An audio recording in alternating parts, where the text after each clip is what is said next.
ولی ارتش امریکی سپاه ایرو این راگهان که و پیلا ششمین یا ایریشن خواه سر بنگهن لشکرین رژیم ایرانی بداوی کریه.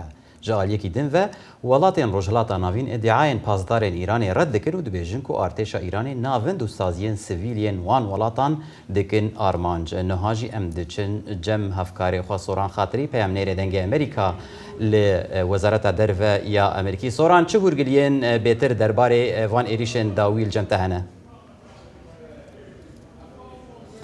بەڵێ سیروان فەرماندەی ناوەندی سوپای ئەمریکا لە ڕۆژهەڵاتی ناوەڕاست سنتکام بەربەیانی ئەمڕۆ هێنی ڕاگەیاندراوێکی بەڵاو کردەوە لەو ڕاگەیاندراوە وتی کە خولێکی دیکەی هێرشەکانی بۆ سەر پێگە سەربازیەکانی حکوومەتی ئیران بە سەرکۆتویی کۆتایی پێهێناوە بەو تێ سنتکام فڕۆکە جەنگیەکان درۆن و هەروە کەشتیە جەنگیەکان دەیان پێگەی سەربازی حکوومەتی ئێرانیان کردووەتە ئامانج سنتکام هەروەها دەڵێ کە لە ئامانجەکانی ئەم هێرشانە لەمانە بوون کە چاودێری ناوەندەکانی چاودێری کەناراوەکان و هەروەها بەرگری ئاسمانی و ژێرخانە لوجستیە سەربازیەکان و تواناکانی دەریایی حکوومەتی ئێران ئامانجی سەرەکی ئەم هێرشانە بوون.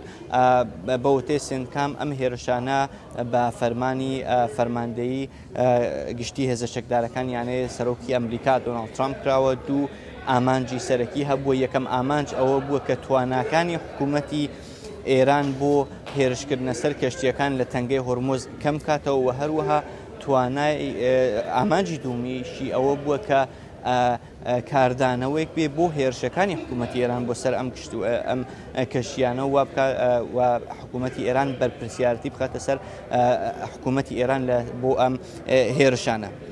ئەمە شەشەمین دەوری یاخولی هێرشەکانی ئەمریکا بوو بۆ سەر پێگە سەربازیەکانی حکوومەتی ئێران لە چەند ڕۆژی ڕابردووە. بەرپرسێکی باڵای ئەمریکی لەگەڵ ڕۆژنامەی واڵەسی جۆرناڵ قسەی کردووە وتوویە کە جیا لە پێگە سەربازیەکان چەند پردیش لە باشووری ئێران کراونەتە ئامانج و مەبەست لەو ئامانجانە ئەو بووە کە ڕێڕەوی بردننی پشتیوانی بۆ بەندەر عەباس و هەروەها بۆ ناوەندێکی پایگایکی دەریایی لە نزیک تەنگەی هۆرموز ببڕێت.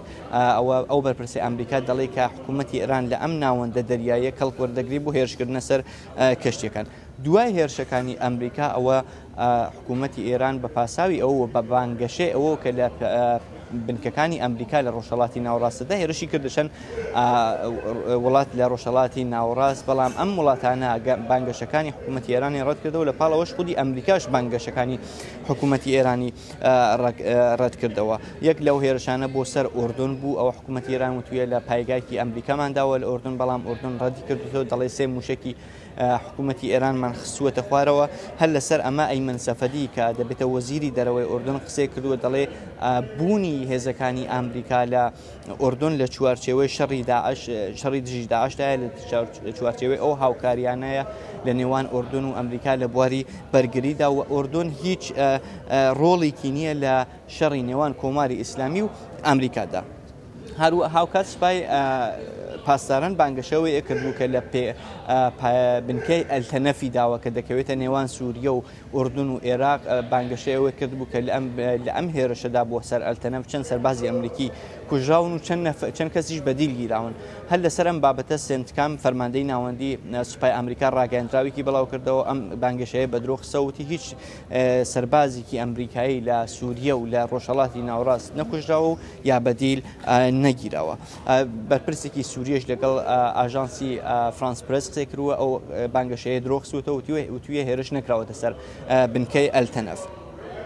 دوای هێرش کرا سەر بەحرینیش ئەم بربەیانی هێنی سوپای بەحرین ڕاگەیاندووە چەند موشک و درۆنی حکوومەتی ئێرانی خسووتە خوارەوە و ڕاگەیاندراوێکی توندیشی بەڵاو کردوتەوە لەسەر حکوومەتی ئێران وتویە کە حکوومەتی ئێران بەردەوامە لەسەر ڕێبازە شەڕەنگەیزانەکەی خۆی لە ڕێگەی ئەو دەستدرێژیە تاوانکاریانە و بە خەڵکی دژ بە خەڵکی مەدەنی ئەیکا. کوێتیش هەروە تێکشکاندی چەند درۆنی حکوومەتی ئێرانی ڕاگەیاندووە. هەندێک لە هێرشە درۆنیەکان بۆ سەر کوێت دەدرێتە پاڵ ئەو گروپە میلیشیایانەی سەر بە ئێران کە لە عێراقن. هەروەها سوپای پاسداران ڕاگەیاندووە هێرشی کردووەتە سەر قەتەر و عومانیش. لە قەتەر بەپێی راپۆرتەکان منداڵێک لەسەر لە هێرشاندا بریندار بووە. هێرش بۆ سەر قەتەر و عومان لە کاتێکدایە کە ئەم دوو وڵاتە یەکێ لە نێوەندگیرە سەرەکیەکانی نێوان حکوومەتی ئێران و ئەمریکا بوون بە تایبەت قەتەر کە نێوەندگیری ئەو یادداشتە لێکتێگەشتنێشی کرد لە نێوان ئەمریکا و حکوومەتی ئێرانەوە هەروە وتووێژە تەکنیکەکانی پاش ئەوەش. بەڵێ سۆران خاتری پەیامنەری دەنگی ئەمریکا لە وەزارەتی دەرەوە سپاس سۆران.